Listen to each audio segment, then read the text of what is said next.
चलेंगे विपिन के पास। विपिन हमारे साथ जुड़े। विपिन, हम ये देख रहे हैं दुल्हनों को लाया जा रहा है, इसके लिए भी बागेश्वर धाम की तरफ से भी इंतजाम किए गए हैं। अब चूंकि समय हो रहा है, वो कह दे कि घड़ी बीती जा रही है, तो आखिरी घड़ी में क्या तैयारियां आप देख रहे हैं, कहां मौजूद हैं आप, क्या दिखाना चाहेंगे टीवी 9 के दर्शकों को?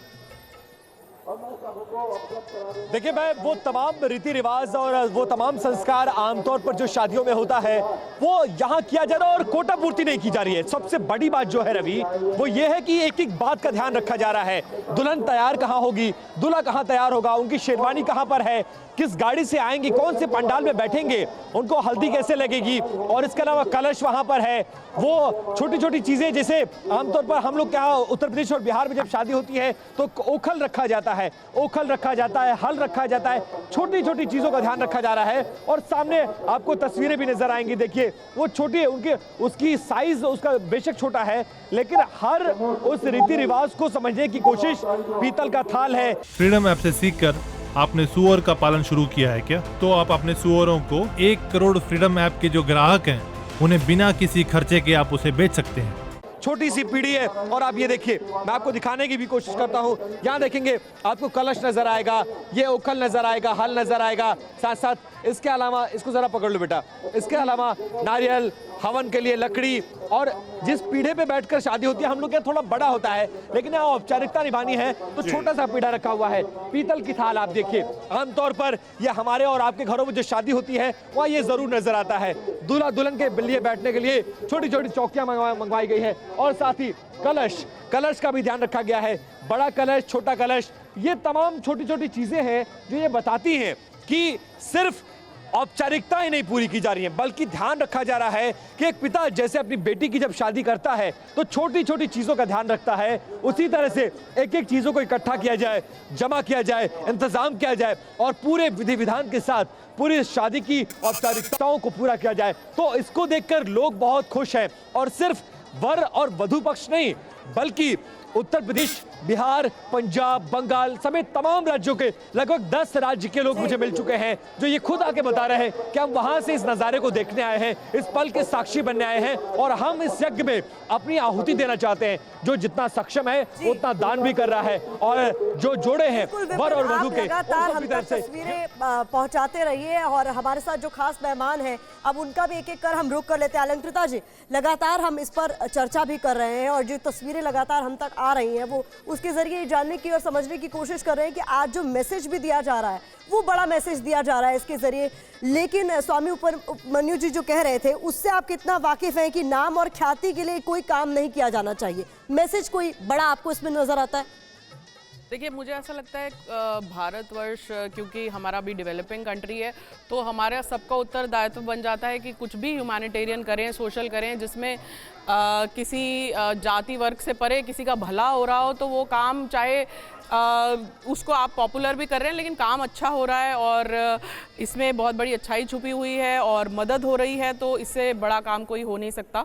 तो मेरी नज़र में ये अपनी तरफ से बिल्कुल ठीक है। और आपके चैनल्स, अलग अलग चैनल्स ही देखिए एक तरह से प्रचार कर रहे हैं, चाहे डायरेक्ट चाहे इनडायरेक्ट, चाहे डिबेट करके, लेकिन हो तो प्रभु का ही प्रचार रहा है। तो नहीं, हम किसी का प्रचार नहीं कर रहे, हम तो वो तस्वीरें और वो तथ्य रख रहे हैं जो इस वक्त चर्चा में है। उपमन्यु जी, साफ तौर पे इनका कहना है कि अगर अच्छा कार्य हो रहा है तो उसका बखान क्यों ना हो, उसकी चर्चा क्यों ना हो, उसको लोगों को दिखाया और बताया क्यों ना जाए, उससे भला किसी को क्या समस्या हो सकती है? जी बिल्कुल, कोई भी अच्छा कार्य हो रहा है जो सामाजिक है और जिसमें किसी का भला हो रहा है, फायदा हो रहा है, तो उसको ठीक है। स्वामी जी कुछ कहना चाह रहे हैं इस पे? जी देखिए, भला हो रहा है, अच्छा हो रहा है, पिछड़ा क्षेत्र है, छतरपुर पिछड़ा क्षेत्र है, वहाँ ये होना चाहिए, लेकिन थोड़ा सा अलग जाइए। पिछड़ा क्षेत्र है, क्यों पिछड़ा क्षेत्र है? क्योंकि वहाँ शिक्षा नहीं है, वहाँ पे चिकित्सा सुविधा नहीं है और इनके पास अथाह पूंजी है। अगर वो शिक्षा क्षेत्र में लगा दें, चिकित्सा क्षेत्र में लगा दें, तो ये काम करने की ज़रूरत नहीं पड़े, वो खुद सक्षम हो। आदमियों को सक्षम बनाओ, ना कि अपनी तरफ से वो करके आप तो शादी कर। विवाह करना ज़रूरी नहीं है? नहीं, ज़रूरी है, बहुत ज़रूरी है।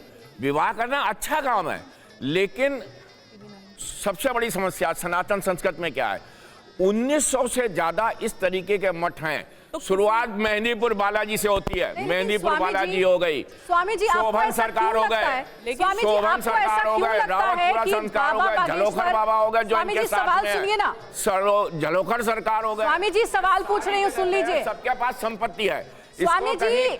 स्वामी जी सवाल पूछ रही हूँ, सुन लीजिए। एक मिनट रुक जाइए। स्वामी जी, आपको ऐसा क्यों लगता है कि बाबा धीरेन्द्र शास्त्री को अपने प्रचार प्रसार की जरूरत है, इसलिए वो इस तरीके का कार्यक्रम आयोजन कर रहे हैं? जैसा आप लोग कह रहे हैं कि काम तो अच्छा है, लेकिन उसकी मार्केटिंग ज्यादा हो रही है पॉपुलैरिटी बटोरने की। बिल्कुल, मैं क्या पहले से पिछले 20 पॉपुलर साल नहीं से है धीरेन्द्र शास्त्री? उन्हें जरूरत है प्रचार प्रसार करने की। मैं पिछले 20 साल से देख रहा हूं कि कभी कोई मठ में ज्यादा वो होने लगेगा, उसकी तरक्की होने लगेगी, कभी मथुरा में होने लगेगी, कभी कोई बाबा उठ जाएगा, कभी कोई बाबा उठ जाएगा। इसका नहीं है। सनातन संस्कृति के प्रति एक कदम अच्छा बढ़ाइए, वो कदम ये नहीं है। हमको सनातन संस्कृति का मतलब ही होता है सबको समाहित करने वाली, वो सनातन संस्कृति है कि हम सबको साथ में लेके चलें। हम तो ये तो अच्छी बात है ना। नहीं, मेरी बात पूरी होने दीजिए। उपमन्यु जी, आपने कहा कि हमें इसके दूसरे पहलू को भी देखना चाहिए। आपने कहा कि जिस क्षेत्र की हम बात कर रहे हैं वहां पर देखिए कि शिक्षा का स्तर कितना है। लेकिन नितिन जी, ये तो अच्छी बात है ना। मैं सिर्फ धीरेन्द्र शास्त्री की बात नहीं कर रहा हूं। कई ऐसे मठ, कई ऐसे आश्रम, कई ऐसे बाबा हैं जो कि इस तरह के कार्य कराते रहे। इससे तो मैसेजिंग अच्छी जा रही है ना कि जो गरीब परिवार है, जो निर्धन है, जो आर्थिक रूप से कमजोर है, उसको आप मदद कर रहे हैं। जो बाप अपनी बेटी के शादी का सपना ना जाने कितने वर्षों से सजोया था, नहीं हो पा रहा था, आज वो करा पा रहा है, तो ये अच्छी चीज है ना।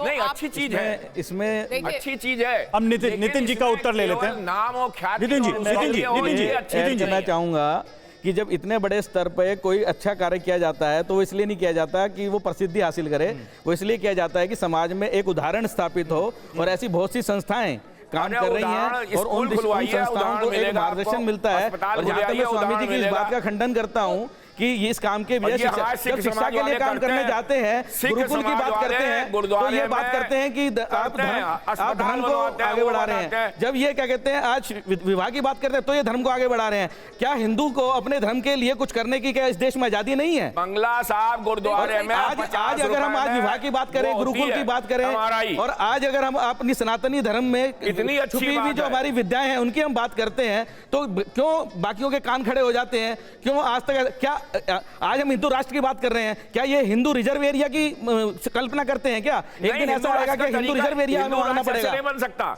हिंदू राज्य, तब बन सकता। क्यों नहीं बन सकता? आप अखंड भारत का मैप देखिए, आप अखंड भारत का मैप देखिए, आप कंधार से लेके कहां तक थे, आज आप कहां तक सीमित रह गए हैं। और आज आपके केरल में, आज आपके बंगाल में आप ऐसे कई चीजें आप देख सकते हैं कि हिंदुओं के ऊपर जान का संकट है। क्या आप देश के अंदर हिंदू रिजर्व एरिया की मांग उठवाना चाहते हैं? हम बड़े सम्मान से, हम अपने संविधान से अपील करते हैं, आज हिंदू को अपनी सनातन धर्म को बचाने के लिए हिंदू राष्ट्र की कल्पना करना हमारे लिए जरूरी हो गया है। दीपा जी, इस्लाम, क्रिश्चियनिटी, अगर इन सभी लोगों को नितिन जी, एक सेकंड, मैं दीपा जी को भी इन्वॉल्व करूंगा। दीपा जी, एक सेकंड, सर सुन तो लीजिए, सर एक सेकंड चीजों को आगे बढ़ाना नहीं। एक सेकंड सुन तो लीजिए।